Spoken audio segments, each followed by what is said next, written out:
That's right. That's where it originated. That's what I keep thinking of.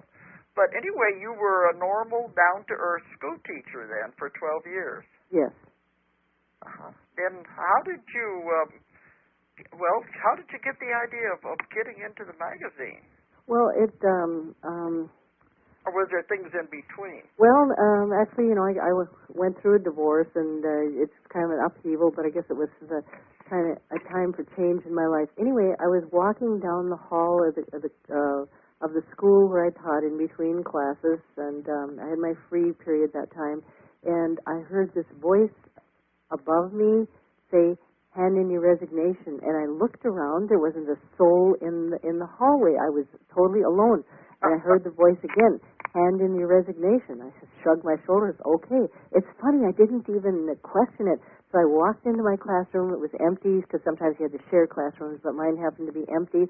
Got out my typewriter, typed up the resignation. I was kind of like a robot, like I was in a trance, and went down to the superintendent's office and handed it in. And I didn't even know what I was doing or why I was doing, but I just knew I had to listen to that voice. You didn't question it at all. No, that's out of character for me because I'm kind of a stubborn, independent kind of person.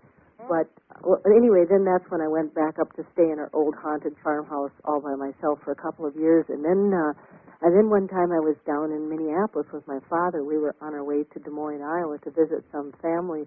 And I was just paging through the phone book, and I opened it up to Llewellyn Publications. I thought, I'm going to call them. Again, it was like I was in a trance. Something, I just called up and said, "Hey, do you have a job?" I mean, I must have sounded like an idiot. So they, "Well, send in your resume." So I wound up working for Llewellyn, and they bought Fate magazine in, I think it was 1988. I started working there in 85. I remember whenever they bought it. They've had it for a while. Right. But when you're living in, you quit work, you're living out there on the farm. Didn't you ever say, "What am I doing? I had a good job. What's going on here?" Oh, yeah, I was kind of frustrated, kind of kicking myself, but it was really, in one sense, it was a beautiful time by myself because I really got into metaphysics and studied a lot of spiritual things and had some quiet time. And now I look at my life and I just, it was so nice because there was like total silence. You don't have that many places in the world now. Yeah, I know what you mean. I live out on top of a mountain in the middle of nowhere, and I love it. But you've been down here in this area. You know what? Yeah, it's beautiful down there. Yeah, I love it because it's my retreat. For that reason, because when you travel so much, this is where I come to get away from it all. Sure, you can kind of rejuvenate and... Yeah, you got to have recharge your batteries. Because I know you've been down to when we have the UFO conference here in Eureka Springs. Oh, I love Eureka Springs. That is just the most unique town and one of the neatest ones. I'm just about 25 miles from there, so that's why I help every year with the UFO conference there. Okay. So you're very familiar with my little part of the world. Eh? Oh, I love it down there. So I think we need that, especially when we're with people all the time and traveling so much. You got to have a way to get away. So I can understand what you mean. Well, do you think more things happen down there, like in Eureka Springs, around that area, more psychic things? Do you think there's anything in the land? Oh, I don't know. It's a very old place, but you don't hear a whole lot. And I know you don't hear it Huntsville because it's people don't talk about anything like that. Eureka Springs is different. The people who settle there are a little out of the ordinary. Well, you probably know about the haunted hotels there anyway. Yes. It's the Crescent. I've been there. That's a very interesting place. Yeah, they've done some documentaries and special TV shows about the haunted hotels. So I guess you would say there is more there than there is in the other parts of the area. But it's a very old area, these mountains are. So, a lot of things can happen, I guess. Oh, sure. And I think sometimes the land is either, cursed or blessed, if you will. There's some places that are real bad luck, and there's some places that are just, more blessed, more fun to be in. And I think the indigenous people here naturally gravitated to the good places that were, I think they were more intuitive and more in tune with I think nature. they could sense things like that. But it could be an accumulation of energy is what I think, the negative or the positive energy, that if whatever has happened there does cause a buildup of energy. Okay, sure. And that might be part of what you're talking about. Mm-hmm. But I do think the Indians and those people did have a feeling for places. And they would naturally go where they felt comfortable. Mm-hmm. Yeah, where it was safe, where they either, and a source of water, they'd have to have water. Yeah. But, they have done a lot of archaeological digs around here in these mountains, and they found some very, very, very old settlements. But you've been out to Sedona, haven't you? No, I never have, not yet. Maybe next year will be the year. Because that's a strange energy out there. And, what I've heard there is, there were never supposed to be anyone living in the Sedona area around the Red Rocks. Oh, really? No, they was not supposed to, because that was the Indian sacred holy place. And they would go there and do their ceremonies. And the energy is very strong there. And they deliberately did not want anyone to live there because that's where they do their ceremonies. Mm-hmm. Sacred. So I think they've always resented the white man moving in and taking over. But I've only been there once, but it does have a strange energy, and other people tell me the energy is magnified when you go there. Mm-hmm. If you're whatever emotions you're experiencing at the time you go there, positive or negative, is magnified and blown out of proportion. So I think it is some kind of a vortex or something because the energy is very strong. Mm-hmm. Interesting. So is the settlement, the town, is that close to the sacred areas, or is it far enough away? Right there. That's why it's not a good place to live. Oh, well, many white people are very insensitive, I think. They're just kind of commercialistic, and unfortunately when I was there and I heard all that, and I felt something because I was not comfortable. I just wanted to get out of there as soon as I got done with the lectures I had to do. But I kept wondering how the people live there all the time. A lot of retired people live there, and maybe the energy doesn't affect them or what, Well, I wonder if the entities, like the Native American entities, are resentful, and rightfully so, probably, with the people crowding in there. Yeah, but I think it does have to do with the energy of the place. It was sacred, and they probably sensed that when they made it a sacred place. And so you can imagine all that energy building up over, thousands of years. Oh, sure.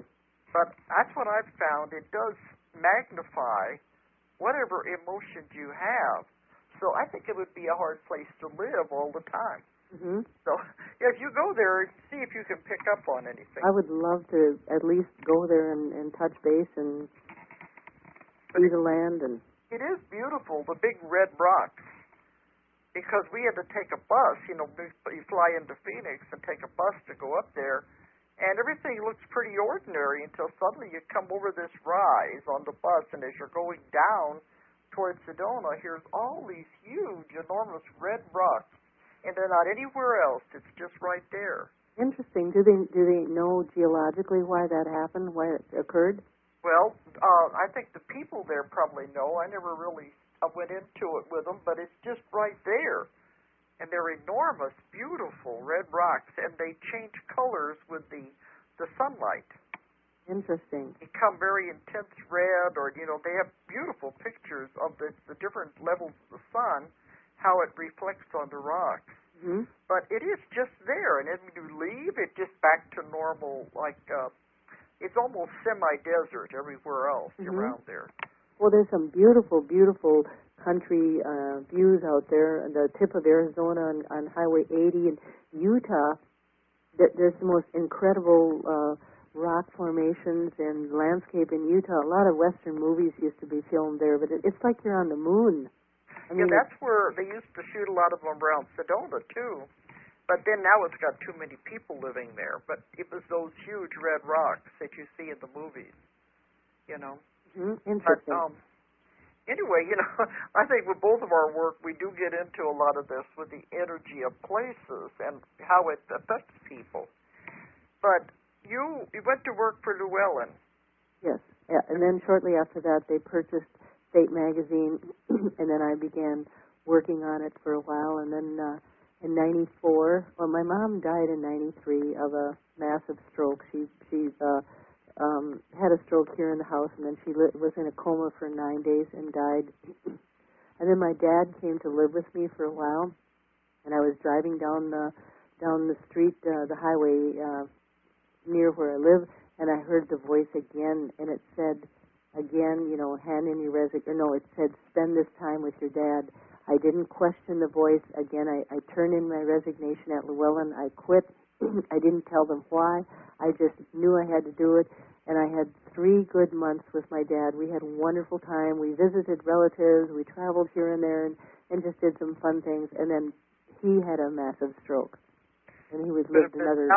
You would have missed out on that if you hadn't have followed that. Exactly. We just had a really, really nice father-daughter time and visited a lot of relatives and just, sat around and talked and just kind of hung out and did what we wanted to do. So, yes, I was so grateful that I had that time with him. Well, when you were working with Llewellyn, were you the editor there, or what? At first, I was the senior editor for books, but then after they bought the magazine, then I was the managing editor of Fate magazine for several years, and in the last year, I was the editor-in-chief until I quit. You were quite familiar with Fate magazine then. Yes. I mean, it was just so easy. It was like falling into an old shoe because all the subject matter was so natural and so normal to me. Yeah. and then I ran my own publishing company, and then in '99, the folks at Llewellyn called David Godwin and I back because they were thinking about either selling it or pulling the plug and just killing the magazine. And so we came in and ran it, and then I said they were going to sell it, so I said, sell it to me. So the bank and I now own it. I was thinking the bank, because that's a big project to take on. Yes, it is a labor of love, but... Well, did Llewellyn think it was too much to do both? Well, they weren't making any money on it, and really they were a big enough business that was their primary incentive or directive to, because they had like 100 employees, and they wanted to be profitable, and there were a lot of fingers in the pie with Llewellyn, so it took a lot of money to keep it going. There were quite a few payrolls for different people, but now we do all the pre-press out of my home, and I have part-time workers that come and help, and we do all the pre-press here, and now with desktop publishing, it's so much simpler and easier. Well, so are you still living in the haunted house there? Well, no, I live in... this house is about 20 years old. It's a rambler, but it definitely has its entities here too. That several people You have. don't live out in the country that far like you used to. No, it's just on a suburb of Minneapolis, and okay. There's wetlands bordering on the north side, and there's just some strange things that happen here too. For a long time, nobody would go downstairs after dark. There's kind of a vortex downstairs in the. It's now an office area, but it was kind of like a mother-in-law's room for a while, and several people who have stayed here have felt things in that room and have seen people. In fact, that room is where my mother had her stroke. Oh. And she collapsed in that room while writing out Christmas cards, and she died on a full moon.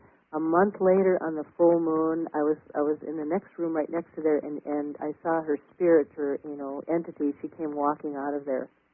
Mm. So the full moon always bothered her when she was in the physical body. So it was interesting, that she died on a full moon, and 28 days later, then she manifested, came back on the full moon. But I was still grieving, and I was just crying. I couldn't deal with it then. She has since appeared to me in my bedroom, and when I